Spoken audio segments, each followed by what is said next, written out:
No one in the small mountain town ever forgot the day little Emily Carter disappeared.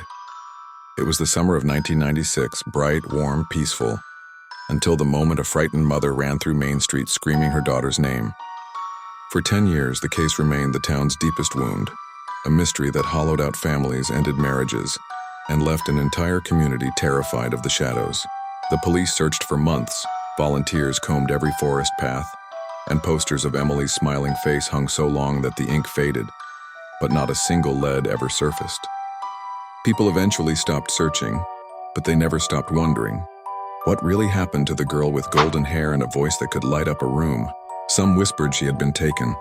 Others believed she had wandered too far into the woods. A few claimed the mountains held secrets no one should touch. But after 10 silent years, the truth remained buried. Until one cold autumn morning, when an aging shopkeeper heard something that made his blood run cold. Begins with Tom Bennett, owner of Bennett's General Store, the oldest shop in town. For decades, Tom was known for two things: his kindness and his memory. He had seen generations grow up, leave, return, fall in love, make mistakes, and rebuild themselves. But the memory that haunted him most was Emily. He had seen her the very morning she vanished. She had come into his shop giggling, spending her pocket money on strawberry candy. She waved at him before skipping out the door. It was the last time anyone saw her alive. 10 years later, Tom still kept a small box of strawberry candies on his counter, even though no children asked for them anymore. It was his quiet reminder of a child who should have grown up but never got the chance. On this particular morning, the town was covered in a pale fog. Tom unlocked the shop, turned on the lights, and began arranging the shelves just like he always did. Outside, the street was empty except for a single delivery truck rumbling past. Everything felt normal, until the little silver bell above the door chimed. A girl stepped inside. She looked around 15 or 16, pale, thin, dressed in old oversized clothes. Her hair was long and tangled, and her eyes deep, tired but strangely familiar, fixed on the shelves as if searching for something she had once known. Tom greeted her with a warm smile, but she flinched as if unused to kindness. She moved closer to the counter, her steps uncertain, almost fearful. Tom noticed she kept glancing at the strawberry candy box. "You're welcome to take one," Tom said gently. "First one's always free." The girl reached out, her fingers trembling, and picked a candy from the box. She stared at it for a long moment, then whispered, barely audible, "Mom used to buy me these." The words hit Tom like a truck. His hands froze, his breath caught. That voice, soft, fragile, familiar. He studied the girl's face again. Her delicate features, her soft round eyes, her small nose. Older, yes, changed by time, yes, but unmistakable. No, it couldn't be. It was impossible, but his heart pounded anyway. "What's your name?" Tom asked softly. The girl hesitated. Her eyes darted to the door, then back to him as if weighing whether to run. Finally, she whispered, "My name is Emily." Tom felt the world tilt beneath him. He gripped the counter to steady himself. Emily Carter, the girl who vanished 10 years ago." Tom's voice shook. "Emily, where have you been all this time?" She didn't answer. Instead, she stepped closer, lowering her voice to a shaky whisper. "Something bad is coming, and I don't know who to trust." Tom's blood ran cold. Her clothes, her fear, the exhaustion in her eyes. Something terrible had indeed happened. Before he could speak again, Emily said the words that would change everything. "They're looking for me.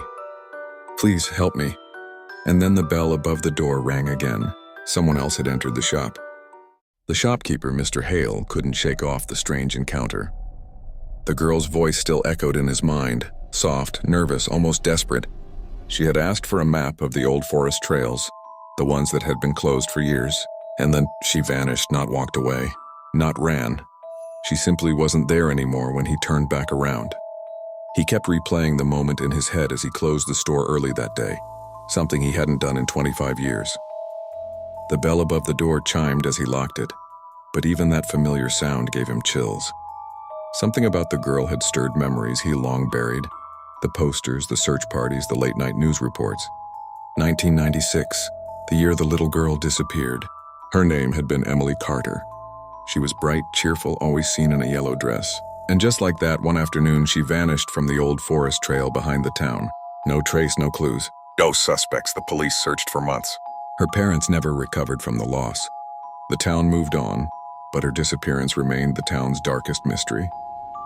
Mr. Hale remembered seeing her mother come into his shop every week, asking if anyone had seen something new, something strange, anything at all.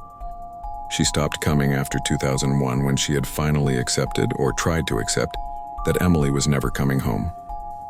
But today that voice, that face, even though the girl who came to the store looked a little older, around 16, she had the same bright eyes Emily had.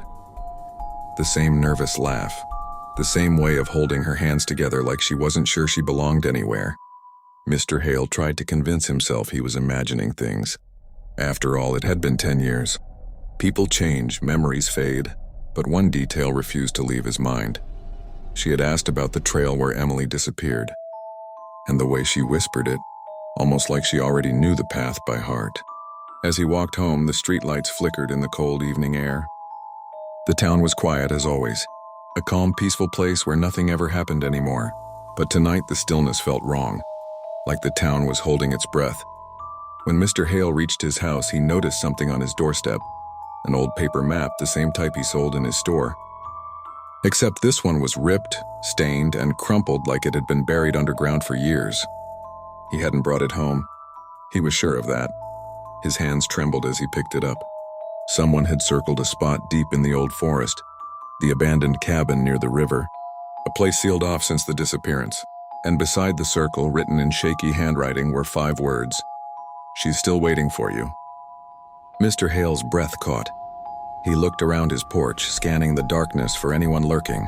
Nothing, only the cold wind moving through the trees. He stepped inside and shut the door quickly, locking it twice. His heart pounded in his chest. For 10 years, he had tried to forget the truth, tried to bury the guilt, but it was crawling back now, piece by piece, because he had seen that handwriting before. It was Emily's.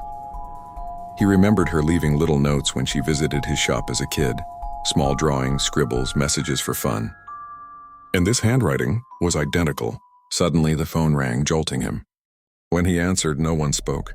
He only heard breathing, slow, steady, almost childlike. He froze. "Who is this?" he whispered. "Nothing." But then, faintly, like a whisper traveling from another world, he heard the same voice he heard earlier at the shop say, "You should have helped me." The call ended. Mr. Hale stood in silence, his skin cold. He knew what this meant, what it forced him to remember. The truth that he had buried with fear, something he never told anyone. Because on the day Emily vanished, he had seen something he never dared to speak about. The shopkeeper stood completely still. The strange voice echoed in his mind again and again. His heartbeat grew louder as he walked toward the door of his shop. Something inside him felt pulled forward, a memory of fear, and a hope he had buried for years. He pushed the door open. The night air was cold, sharp, and strangely quiet. The alley outside looked empty. Only a flickering street lamp and the distant hum of traffic. He almost convinced himself the voice was his imagination. Then he heard quick footsteps. Light, scared, running. "Wait," he shouted. The footsteps sped up. A sudden rush of panic hit him. He couldn't lose her again, not after all these years. Without thinking, he started running. The alley twisted left and right, and for a moment he felt insane, like he was chasing a ghost. But then he saw movement at the far end. A girl, maybe 16 or 17, a worn hoodie, blonde hair tied back. She turned slightly. The lamp above her glowed just enough to reveal her face. His breath broke. It was her. Older, but her the same eyes. The same small scar above her eyebrow. "Emily," he whispered. She froze. Her shoulders stiffened. Slowly, she turned toward him. Her face was pale, full of fear and longing at the same time. "Don't follow me," she said softly. "Please, they'll see you." He stepped closer anyway. "Emily, everyone thought you were..." She cut him off instantly. "Don't say it." "I know what they think." Her voice shook. She blinked fast, fighting tears. "You shouldn't be here," she whispered. "No one should." "Then let me help you," he said. "Whatever happened to you, whatever is happening now, you can't help," Emily said. "They don't let anyone leave. Not alive." His skin crawled. Who are they?" Emily looked behind him. Her fear grew stronger. "I escaped because they were busy," she said. "But they've already realized I'm gone. They don't lose people." A sudden cold wind moved through the alley. "Emily," he said quietly, "your mother still searches for you. She keeps your picture in her wallet." Emily's face twisted in pain. I know, she whispered. I saw her once. But I couldn't go to her. They own me. Who owns you? The people who took me, she said. The people no one believes exist. They live underground, hidden, organized. He stared at her, horrified. They take kids who won't be missed, she said. Or ones they think won't be. They train us, use us. Some never survive the first year. Her voice cracked. I survived, but I never escaped. She stepped closer and lowered her voice. I came back for something I left the day I disappeared. I don't have much time.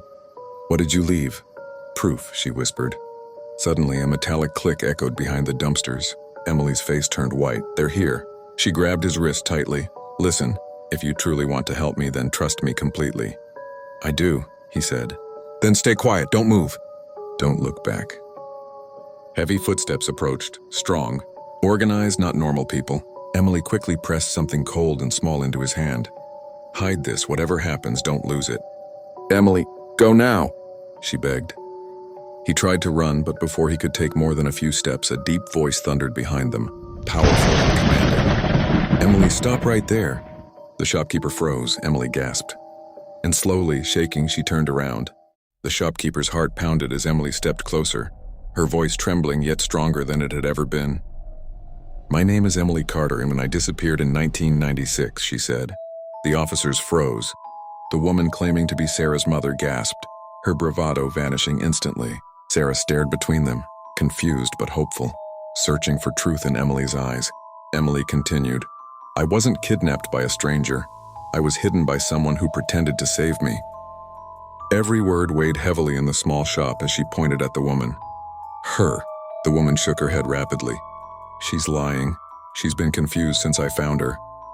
But her voice wavered. Officer Daniels finally spoke. Ma'am, you need to step aside. As they separated them, Sarah clung to Emily.